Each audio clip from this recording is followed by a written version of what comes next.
ವೀಕ್ಷಕರೇ ನಮಸ್ಕಾರ. ಇವತ್ತಿನ ಎಪಿಸೋಡ್ನ ಮೊದಲ ಪ್ರೋಮೋ ಕೂಡ ಅಪ್ಡೇಟ್ ಆಗಿರುವಂಥದ್ದು. ಸೊ ಈ ಪ್ರೋಮೋದಲ್ಲಿ ರಿಷಾ ಮತ್ತು ನಮ್ಮ ಸೂರಜ್ ನಡುವೆ ಒಂದು ಜಗಳ ಕೂಡ ನಡೆದಿರುವಂಥದ್ದು. ಸೊ ಇಲ್ಲಿ ರಿಷಾ ಅವರು ಏಕವಚನದಲ್ಲಿ ಮಾತಾಡಿದ್ದಾರೆ ಅಂತಲೂ ಕೂಡ ಹೇಳ್ಬೋದು.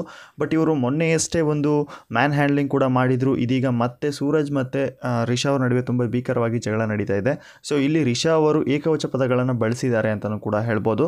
ಬನ್ನಿ, ಯಾವ ಪದಗಳನ್ನ ಯೂಸ್ ಮಾಡಿದ್ದಾರೆ, ಏನಕ್ಕಾಗಿ ಜಗಳ ನಡೀತಿದೆ, ಇದರ ಬಗ್ಗೆ ಸಂಪೂರ್ಣ ಮಾಹಿತಿ ನಾನು ಈ ವಿಡಿಯೋ ತಿಳಿಸ್ಕೊಡ್ತೀನಿ. ಅದಕ್ಕೂ ಮುಂಚೆ ಯಾರು ನಮ್ಮ ಚಾನಲ್ಗೆ ಹೊಸದಾಗಿ ಬಂದ ದಯವಿಟ್ಟು ನಮ್ಮ ಚಾನಲ್ ಸಬ್ಸ್ಕ್ರೈಬ್ ಮಾಡ್ಕೊಳ್ಳಿ. ಅಷ್ಟೇ ಅಲ್ಲದೆ ಪಕ್ಕದಲ್ಲಿರೋ ಬೆಲ್ ಐಕನ್ನ ಕ್ಲಿಕ್ ಮಾಡಿ. ಇನ್ನು ಡೈರೆಕ್ಟ್ ಆಗಿ ವಿಷಯಕ್ಕೆ ಹೋಗೋಣ. ಸೊ ನಿಮಗೆಲ್ಲ ಗೊತ್ತೇ ಇದೆ, 3ನೇ ವಾರ ವೈಟ್ ಕಾರ್ಡ್ ಎಂಟ್ರಿ ಆಗಿರುವಂತಹ ರಿಷಾ ಗೌಡ ಅವರು. ಸೊ ಬಂದಾಗಿಂದ ಅಂದರೆ ಬಂದ ಮೊದಲ ದಿನ ತುಂಬ ಚೆನ್ನಾಗೇ ಇದ್ದರು. ಬಿಗ್ ಬಾಸ್ ಮನೆಯಲ್ಲಿ ಒಳ್ಳೆ ಆ್ಯಟಿಟ್ಯೂಡ್ ಆಗೇ ಇದ್ದರು. ಸೊ ಬರ್ತಾ ಬರ್ತಾ ಅವರ ಇನ್ವಾಲ್ವ್ಮೆಂಟ್ ತುಂಬ ಕಡಿಮೆ ಆಯಿತು. ಅಂದರೆ ಬಿಗ್ ಬಾಸ್ ಮನೆಯಲ್ಲಿ ಅಷ್ಟೊಂದು TRP ಲೆವೆಲ್ ಕೂಡ ಕಡಿಮೆ ಆಯಿತು. ಮೊನ್ನೆ ಅಷ್ಟೇ ಕಿಚ್ಚನ ಪಂಚಾಯಿತಿಯಲ್ಲೂ ಸಹ ಒಂದು ವಾರ್ನಿಂಗ್ ಸಹ ಕೊಟ್ಟಿದ್ದರು. ಸೊ ನಿಮ್ಮ ಎಂಟರ್ಟೈನ್ಮೆಂಟ್ ಕೂಡ ಬಿಗ್ ಬಾಸ್ ಮನೆಯಲ್ಲಿ ಏನೂ ಇಲ್ಲ ಅಂತ. ಸೊ ಹಾಗಾಗಿ ಅದಾದ ಬಳಿಕ ಕಿಚ್ಚನ ಪಂಚಾಯಿತಿ ಮುಗಿದ ತಕ್ಷಣ ಒಂದು ಜಗಳ ಕೂಡ ನಡೆಯುತ್ತೆ. ಸೊ ಅಲ್ಲಿ ರಿಷಾ ಅವರು ಬಿಗ್ ಬಾಸ್ನ ಮೇನ್ ರೂಲ್ಸ್ಗಳನ್ನ ಮುರಿತಾರೆ ಅಂತಲೂ ಕೂಡ ಹೇಳ್ಬೋದು. ಸೊ ರೂಲ್ಸ್ಗಳನ್ನ ಬ್ರೇಕ್ ಮಾಡ್ತಾರೆ ಅಂತಲೂ ಕೂಡ ಹೇಳ್ಬೋದು. ಯಾಕಂದರೆ ಕಳೆದ ಬಾರಿ ಅಂದರೆ ಸೀಸನ್ 10ರಲ್ಲೂ ಕೂಡ ಜಗದೀಶ್ ಮತ್ತು ರಂಜಿತ್ ಅವರು ಕೂಡ ರೂಲ್ಸ್ ಬ್ರೇಕ್ ಮಾಡಿ ಬಿಗ್ ಬಾಸ್ ಮನೆಯಿಂದ ಹೊರಗಡೆ ಹೋಗಿದ್ರು. ಸೊ ಅದೇ ರೀತಿ ರಿಷಾ ಅವರು ಈ ಸಾರಿ ಕೂಡ ರೂಲ್ಸ್ನ ಬ್ರೇಕ್ ಮಾಡಿದ್ದಾರೆ. ಏನಪ್ಪ ಅಂದರೆ ಒಂದು ಮ್ಯಾನ್ ಹ್ಯಾಂಡ್ಲಿಂಗ್ ಕೂಡ ಮಾಡಿದ್ದಾರೆ. ಇಲ್ಲಿ ಗಿಲ್ಲಿ ನಟನಿಗೆ ಕೈ ಕೂಡ ಮಾಡಿದ್ದಾರೆ. ಒಂದು ಸಣ್ಣ ವಿಚಾರಕ್ಕೆ ಇಲ್ಲಿಗೆ ಜಗಳದ ರೀತಿಯಲ್ಲಿ ಕೈ ಮಾಡಿದ್ದಾರೆ ಅಂತಲೂ ಕೂಡ ಹೇಳ್ಬೋದು. ಸೊ ಈ ವಿಚಾರ ಇಲ್ಲಿ ಬಿಗ್ ಬಾಸ್ ಮನೆಯಲ್ಲಿ ಯಾರೂ ಹೊರಗಡೆ ಹೋಗಿಲ್ಲ. ಬಟ್ ಕಳೆದ ಬಾರಿ ಇದೇ ರೀತಿ ಆಗಿದ್ದರಿಂದ ಸೊ ಜಗದೀಶ್ ಮತ್ತು ರಂಜಿತ್ ಅವ್ರನ್ನ ಮನೆಯಿಂದ ಹೊರಗಡೆ ಹಾಕಿದ್ರು. ಸೊ ಈ ವಿಚಾರ ಇನ್ನು ಕಿಚ್ಚನ ಪಂಚಾಯಿತಿಲಿ ಗೊತ್ತಾಗುತ್ತೆ ಅಂತ ಕ್ಲಿಯರ್ ಕಟ್ ಆಗಿ ಒಂದು ಪ್ರೋಮೋ ತೆಳಗಡೆ ಆಲ್ರೆಡಿ ಟೈಟಲ್ ಕೂಡ ಕೊಟ್ಟಿದ್ರು. ಸೊ ಈ ವಾರ ರಿಷಾ ಅವರು ಮಾತ್ರ ಸಣ್ಣ ಪುಟ್ಟಕ್ಕೂ ಜಗಳ ಕೂಡ ಆಡ್ತಾ ಇದ್ದಾರೆ. ಯಾಕೆ ಅಂತ ಗೊತ್ತಿಲ್ಲ. ಈ ವಾರ ಎಲ್ಲ ಸ್ಪರ್ಧಿಗಳು ನಾಮಿನೇಟ್ ಆಗಿದ್ದಕ್ಕೆ ನಾವು ಹಾಗೆ ಹೈಲೈಟ್ ಆಗಿ ಕಾಣೋಕ್ಕೋಸ್ಕರ ಈ ರೀತಿ ಮಾಡ್ತಾ ಇದ್ದಾರೆ, ಒಂದು ಗೊತ್ತಿಲ್ಲ.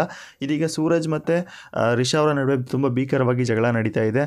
ಇಲ್ಲಿ ರಿಷಾ ಅವರು ಏಕವಚನ ಪದದಲ್ಲಿ ಮಾತಾಡ್ತಾ ಇದ್ದಾರೆ. ಕಳ್ಳನ ಮಗ, ಮಳ್ಳನ ಮಗ, ಸುಳ್ಳ ನೀನು, ಮುಚ್ಕೊಂಡು ಹೋಗೋ ಅನ್ನೋ ರೀತಿ ಪದಗಳನ್ನ ಯೂಸ್ ಮಾಡ್ತಾ ಇದ್ದಾರೆ. ಸೊ ಈ ಪದಗಳನ್ನ ಕೇಳಿಕೊಂಡು ಯಾರು ನಮ್ಮ ಗಂಡಸಾಗಿರುವಂಥ ಸೂರಜ್ ಅವರು ಸುಮ್ಮನಾಗಿರ್ತಾರ.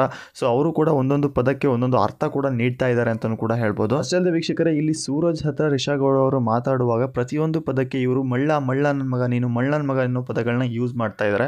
ಸೊ ನಿನ್ನೆ ನಡೆದಂಥ ಟಾಸ್ಕ್ನಲ್ಲೂ ಸಹ ಕೂಡ ಹೇಳಿದರು, ಏನಪ್ಪ ಅಂದರೆ ಇಂಥ ವರ್ಡ್ಗಳನ್ನ ಯೂಸ್ ಮಾಡಬೇಡಿ, ಅವನು ಇವನು ಅನ್ನೋ ಪದನ ಯೂಸ್ ಮಾಡಬೇಡಿ, ಸ್ವಲ್ಪ ರೆಸ್ಪೆಕ್ಟ್ ಕೊಟ್ಟು ಮಾತಾಡಿ, ನಿಮ್ಮ ಮನೇಲಿ ಯಾವ ರೀತಿ ಮಾತಾಡ್ತಾರೆ ಇಲ್ಲಿ ಮಾತಾಡೋಕೆ ಹೋಗ್ಬೇಡಿ ಅಂತಲೂ ಕೂಡ ವಾರ್ನಿಂಗ್ ಸಹ ಕೊಟ್ಟಿದ್ದರು ಅಲ್ಲಿರುವಂಥ ಸ್ಪರ್ಧಿಗಳು.